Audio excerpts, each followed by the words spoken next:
আসসালামু আলাইকুম ওরহমতুল্লাহি ওবরকাতুহ। আলহামদুলিল্লাহ হামদা শাকিরিন ওয়াসসালাতু ওয়াসসালামু আলা ইবাদিল্লাযিনা ইসতাফা আম্মা বাদ। সম্মানিত দর্শক, স্বাগতম জানাচ্ছি বাংলাদেশ টেলিভিশন চট্টগ্রামের সাপ্তাহিক বিশেষ আয়োজন আজকের খুতবা অনুষ্ঠানে। আজকের এই পর্বের আলোচ্য বিষয় হচ্ছে ইসলামের দৃষ্টিতে বালা মুসিবত ও পরিত্রাণের উপায়। আর এই গুরুত্বপূর্ণ বিষয়ে আলোচনা রাখবার জন্য আমাদের স্টুডিওতে আমন্ত্রিত অতিথি হিসেবে উপস্থিত হয়েছেন দুইজন প্রাজ্ঞ বিজ্ঞ আলেমে দ্বীন। চলুন আসুন আমরা প্রথমে তাদের সাথে পরিচয় হয়ে আসি। আমার পাশে রয়েছে বাংলাদেশ নিকাহ রেজিস্ট্রার সমিতির কেন্দ্রীয় পরিষদের সম্মানিত স্থায়ী কমিটির সম্মানিত সদস্য বিশিষ্ট আলেমে দ্বীন মাওলানা কাজী আব্দুল হান্নান জিলানী। আসসালামু আলাইকুম। ওয়ালাইকুম আসসালাম ওয়া রাহমাতুল্লাহ। আপনি কেমন আছেন? আলহামদুলিল্লাহ আলহামদুলিল্লাহ। শুকরিয়া। এর পাশে রয়েছে চট্টগ্রামের ঐতিহ্যবাহী দ্বীনী শিক্ষা প্রতিষ্ঠান জামিয়া উদুদিয়া সুনিয়া কামিল এম.এ মাদ্রাসার সুযোগ্য সুদক্ষ উপাধ্যক্ষ প্রখ্যাত আলেমে দ্বীন আল্লামা জাকির আহমদ সিদ্দিকী মাদ্দাজিলিউল আলী। আসসালামু আলাইকুম রহমতুল্লাহ। ওয়ালাইকুম আসসালাম ওয়া রাহমাতুল্লাহি ওয়া বারাকাতুহু। আপনি কেমন আছেন? আলহামদুলিল্লাহ, খুব ভালো আছি। শুকরান। আপনাদের দুজনকে আমাদের স্টুডিওতে আজকে স্বাগতম জানাচ্ছি। সম্মানিত দর্শক, মহান রব্বুল আলমিন পবিত্র কালাম মজিদে সূরা শুরার 30 নম্বর আয়াতে করিমা তিলাওয়াত ইরশাদ করেছেন, ওয়ামা আসাবাকুম মিন মুসিবাতিন ফাবিমা কাসাবাত আইদিকুম ওয়া ইয়াফু আন কাসীর। দুনিয়াতে আল্লাহ রব্বুল আলমিন আল্লাহ বলছেন যে তোমাদের মাঝে যে বিপদ আপদ মুসিবতগুলো তোমাদের মাঝে যা আসে সেগুলো হচ্ছে তোমাদের কর্মের ফল। আল্লাহ রব্বুল আলমিন নিস্তয়া দয়া অনুগ্রহে অনেকগুলোকে তিনি ক্ষমা করে দেন অনেককে।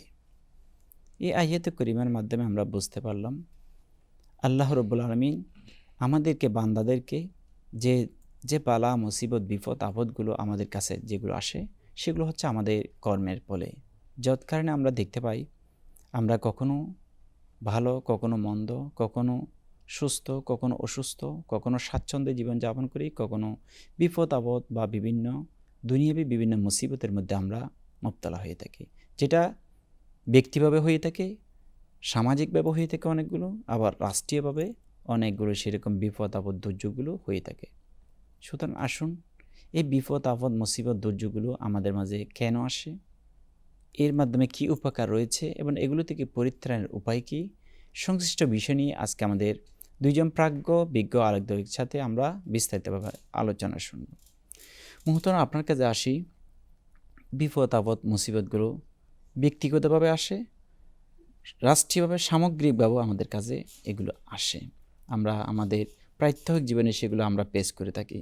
আপনি দর্শকদের উদ্দেশ্যে বলেন এই বিপদ আপদ মুসিবত বা দুর্যোগ সহ যেগুলো আসে সেগুলো কেন আসে?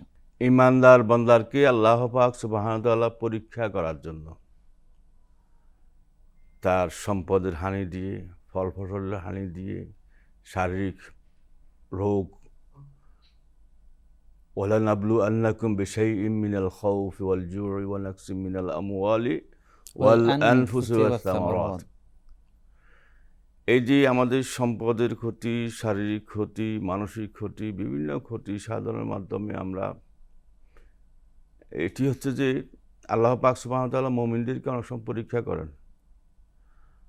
মুমিনরা অনেক সময়, আমরা যখন ভালো চলি তখন ভালো চলাটাকে যে আল্লাহ পাক সুবহানাহু ওয়া তাআলার দরবারে কৃতজ্ঞতা প্রকাশ করতে হয়, হামদ শুকর প্রকাশ করতে হয়।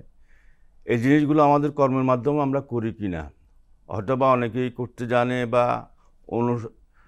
অনেক করতে পারে না, যারা দিন এবং ইসলামকে বুঝে বা অনেকে আধ্যাত্মিকতার মেরুতে চলে এবং বিভিন্ন রাহবরদের তত্ত্বাবধানে চলে, তারা হয়তো বুঝতে পারে যে আমি অনুশোচনা আসে যে আমার হয়তো অতীতের এই ভুল ক্রমে বা এই কর্মটি আমার দ্বারায় অপকর্ম হয়েছিল, মনে হয় এই অপকর্মের দ্বারা আমার কাছে কি এই বিপদটা কি আসতেছে।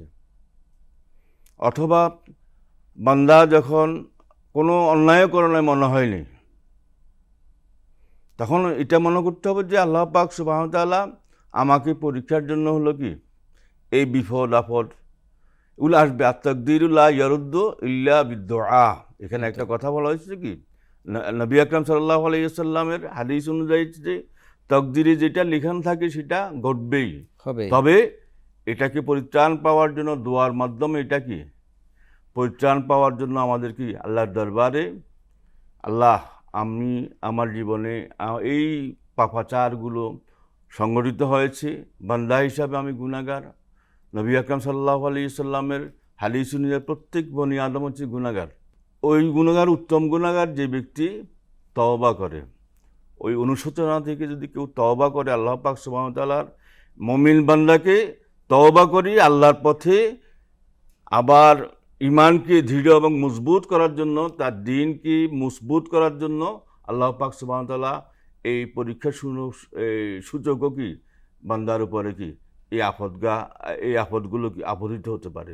এই বলা মুসিবত বিপদের কারণে বান্দার কি উপকার হয়ে থাকে? কি উপকার হয় নাকি অপকার? আর উপকার হলে কি উপকার হয়ে থাকে? যাহা পবিত্র কোরআন মজিদ এবং হাদিস শরীফে অগণিত আয়াত এবং হাদিস দিয়ে আল্লাহ রসুল এবং আল্লাহ রাব্বুল আলামিন এটা ব্যক্ত করেছেন।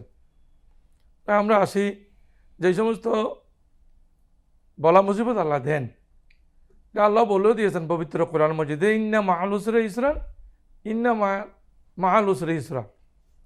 অর্থাৎ দুটি মুসিবত একটি, শান্তি দেবেন আল্লাহ দুইটি, পুরস্কার দেবেন দুইটি। এরপর আল্লাহ অন্যত্র আল্লাহ বলেছেন লা ইউকাল্লিফুল্লাহু নাফসান ইল্লা উসাহা, বান্দা সহ্য করতে না পারে এমন মুসিবত আল্লাহ তাআলা দেন না।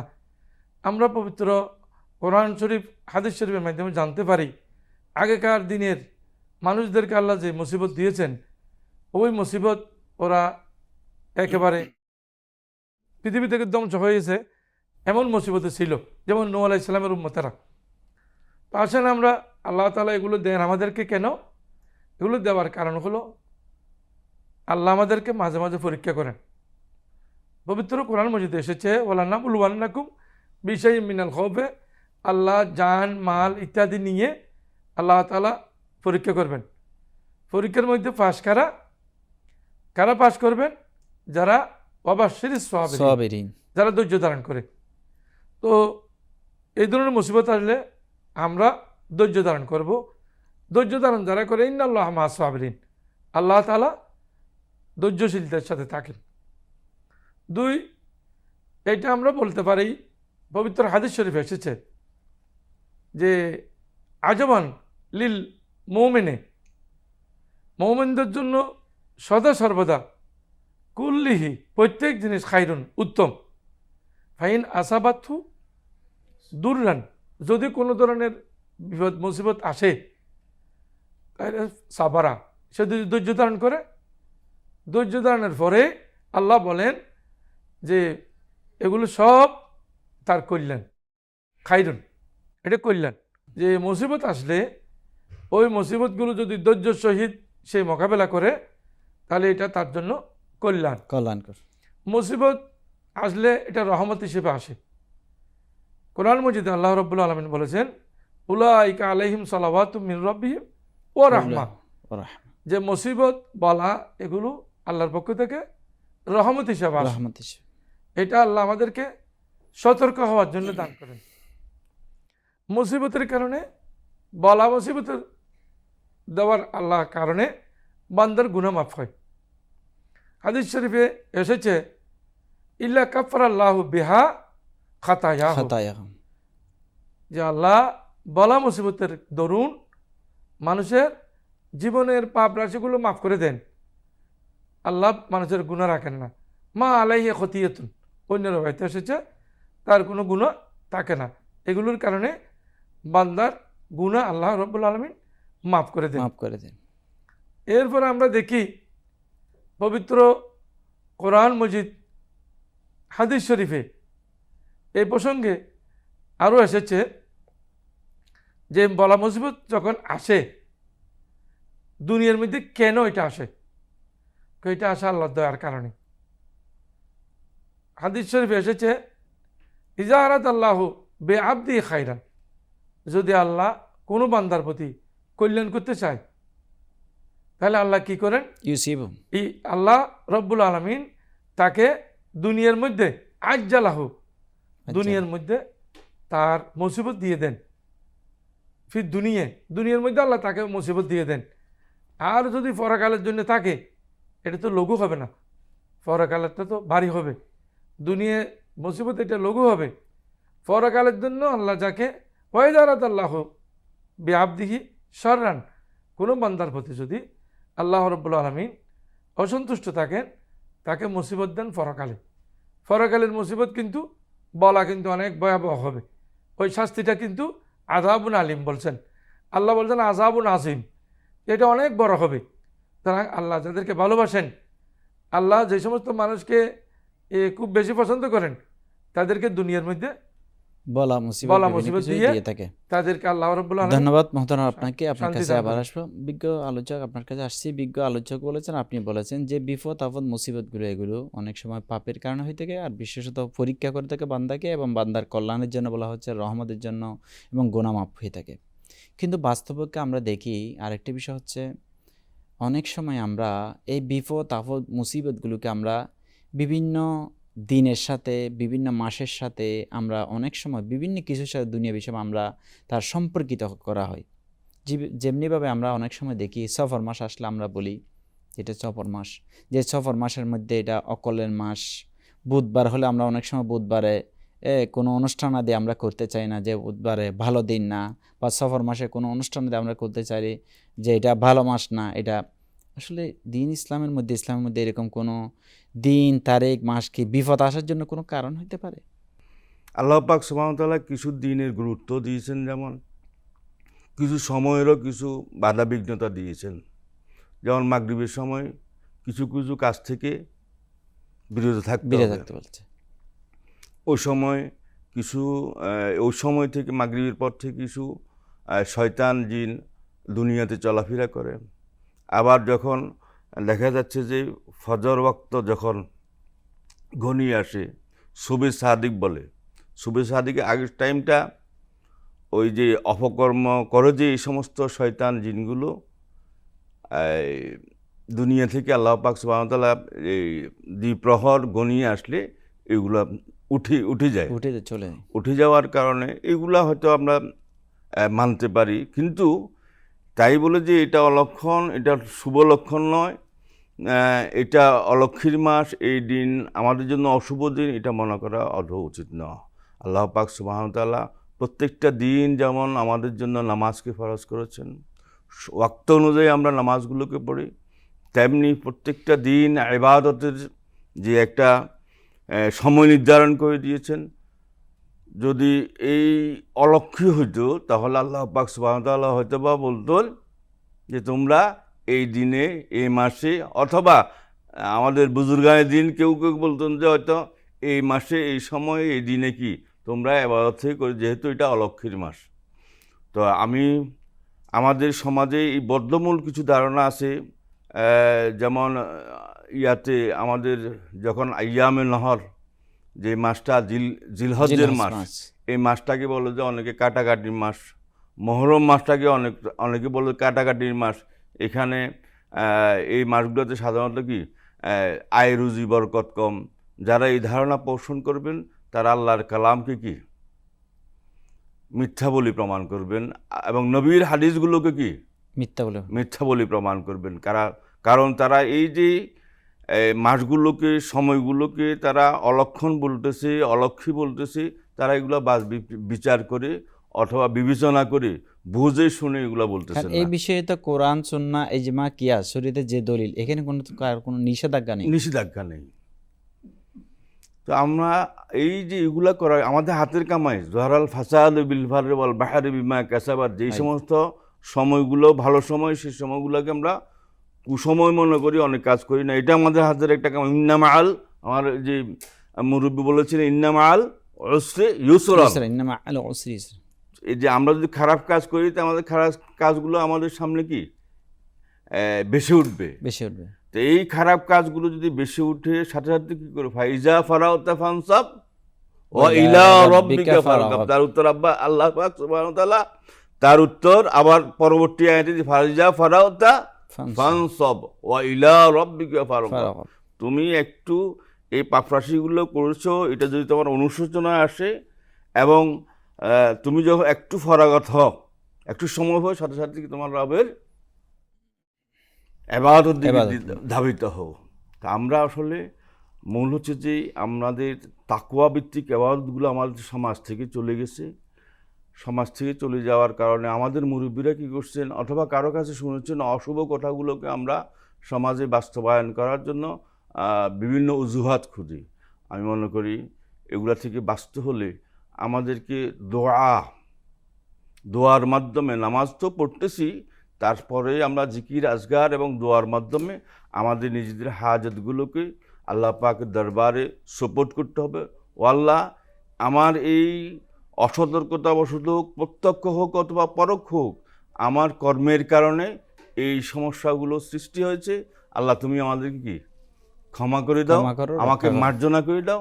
যেমন দোয়ার ব্যাপারে একটা হাদিস আছে, মান ফাতাহা ফি দুআই মিনকুম ফুতিহাত লাহু আবওয়াবুল ইজাবা ফুতিহাত লাহু আবওয়াবুল জান্নাহ ফুতিহাত লাহু আবওয়াবুর রাহমা। যদি কেউ মনোযোগ দিয়ে নিজের আমল আখলাকের দিকে খেয়াল করে, অথবা নিজের অসতর্কবশত নিজের কিছু আমল আখলাকের খতরা এসেছে, এই ভেবে যদি কেউ যদি আল্লাহর দরবারে দোয়ায় মনোনিবেশ করে, তখন তার জন্য কবুলিয়তের দরজাগুলো ফুতিহাত লাহু আবওয়াবুল ইজাবা, তার জন্য কবুলিয়তের দরজাগুলো খুলে যায়। ও ফুতিহাত লাহু আবওয়াবুর রাহমা, আল্লাহ পাক সুবহানাহু ওয়া তাআলা তার জন্য ওই আবেদ বান্দার জন্য, ওই গুনাহ মাফ চাইনেওয়ালা বান্দার জন্য ওই এই ইজাবার, এটা হচ্ছে যে কবুলিয়তের দরজাগুলো আল্লাহ পাক খুলে দেন। ওয়া আবওয়াবুল জান্নাহ, এবং সাথে সাথে জান্নাতের দরজাগুলো ওই বান্দার জন্য খুলে দেন। ধন্যবাদ আপনাকে মহোদয়। আপনার কাছে আসছে আমাদের বিজ্ঞ আলোচক বলেছেন, এই যে বিপদ আপদ মুসিবতগুলো আমাদের কাছে আসে, এগুলোতে পরিত্রাণের জন্য দোয়ার কথা বলেছেন। আর কি পরিত্রাণ পেতে হলে আমাদেরকে আমল করতে হবে, আপনি একটু দর্শকদের উদ্দেশ্যে বলবেন। বিপদ আসার পূর্বে আমাদের অনেকগুলো প্রস্তুতি আছে, বিপদ এসে গেলেও আমাদের করণীয় আছে। তন্মধ্যে আমরা যদি আল্লাহর কাছে চাই, ইন্না গদাবার রব্বে তুৎফিউ গদাবার রব, আল্লাহ রব্বুল আলমিনের যে রাগ, সেটা একমাত্র প্রশমিত করার হলো আমাদের চোখের পানি। আমরা চোখের পানি ফেলে আল্লাহর কাছে দোয়া করতে পারি। 2, ওয়াইজা সালতা ফাসআলিল্লাহ ওয়াইজা ইস্তানতা ফাস্তাইন বিল্লাহ। আমরা যদি চাই কিছু, আল্লাহ আমাদেরকে এই গজব থেকে, এই সমস্যা থেকে, বলা মুসিবত থেকে হেফাজত করুন, এটা আল্লাহর কাছে চাইলে আল্লাহর বান্দা হিসেবে আল্লাহ রাব্বুল আলামিন আমাদেরকে সেখান থেকে পরিত্রাণ দান করে। 3, আমরা আমাদের চরিত্রকে সংশোধন করতে পারি। আমাদের চরিত্র আল্লাহ যেভাবে বলছেন, রাসূল করিম যেভাবে বলছেন, আমরা সেভাবে যদি চরিত্র গঠন করি, এটা সংশোধন হবে। যেমন হযরতে খাদিজাতুল কুবরা রাদিয়াল্লাহু তাআলা আনহা বলেছেন, কাল্লা ওয়াল্লাহি লা ইউখজিকা আল্লাহু আবাদান। হে রাসূল, আপনার বলা মুসিবত আপনি চিন্তা করবেন না, কারণ আপনি তো ভালো কাজ করেন। ইন্নাকা লা তাসিলুর রাহমা, আপনি তো আত্মীয়তার বন্ধন বজায় রাখেন। ইয়া রাসূলুল্লাহ, আপনি তুকরিয়ুদ দয়ফা, মেহমানদারি করেন। বা তুইনু আলা নাইবিল হককে, আপনি তো বিপদগ্রস্ত মানুষদেরকে সাহায্য করেন। সুতরাং আমরা যদি রসুলের এই চরিত্রবান চরিত্র যদি আমরা গ্রহণ করি, রসুলের এই আখলাক যদি আমাদের মধ্যে আনতে পারি, তাহলে আল্লাহ আমাদেরকে রহমত বরকত দান করবেন। 5, আমরা তওবা করতে পারি। আল্লাহ রাব্বুল আলামিন এই প্রসঙ্গে বলেন যে বিপদ আপদ আসুক, গুনাহ করুন, তওবা করো বান্দা, তাড়াতাড়ি তওবা করো। এমনকি রাতে গুনাহ করলে রাতেই তওবা করতে বলছেন হাদিস শরীফে, আগামীকালের দিন অপেক্ষা করবেন না। রব্বুল আলামিন বলেছেন, ইয়া আইয়ুহাল্লাযীনা আমানু তুবু ইলাল্লাহি তাওবাতান নাসুহা, বান্দা তুমি খাঁটি তওবা করো, দ্রুত খাঁটি তওবা করে ফেলো। সুতরাং তওবা করলে আমাদের বিপদ আপদ কেটে যাবে। ষষ্ঠ নম্বর আমরা বলতে পারি আমরা আল্লাহর তাকওয়া অর্জন করতে পারি যদি আমরা আল্লাহ ভীতি অন্তরে আনি। এতদিন আমরা ভয় করি নেই, হঠাৎ করে বিপদ এসে গেছে, আল্লাহ তুমি আমাদেরকে এই বিপদ থেকে উদ্ধার করো, এই প্লাবন থেকে আমাদেরকে বাঁচিয়ে রাখো, আমরা আর অন্যায় কাজ করব না, না বুঝে করেছি। আল্লাহ রাব্বুল আলামিন বলেছেন ইয়া আইয়ুহাল্লাযীনা আমানু তাকুল্লাহ ওয়াকুলু কাওলান সাদীদা। বান্দা আল্লাহ বলেন, বান্দা তোমরা তাকওয়া অর্জন করো, ভালো কাজ করো। ইউসলিহ লাকুম আমালাকুম, বান্দা তোমার কাজ তুমি শুধরাও, তোমার কাজের মধ্যে তুমি সংশোধন করো, খারাপ কাজ বাদ দাও। ইয়াগফির লাকুম যুনুবাকুম, আল্লাহ তোমাদের গুনাহ মাফ করে দেবেন। সুতরাং আমরা সপ্তম জবাব আমরা এই ব্যাপারে দিতে পারি যে আমাদের কি করতে হবে। করণীয় হলো আল্লাহ রসুল বলছেন গুদ্দু আনা, তোমরা তোমাদের পান পাত্র খাদ্যদ্রব্যের প্লেট ডাকি রাখো। ওয়াকুল, তোমরা তোমাদেরগুলো ডেকে রাখো। কারণ কি? ফাইন্না আল্লাহ তাআলা ইয়ানজুলুল বালা ফি লাইলাতিন, আল্লাহ যে কোনো একটি রাত্রে বলা মুসিবত নাযিল করেন।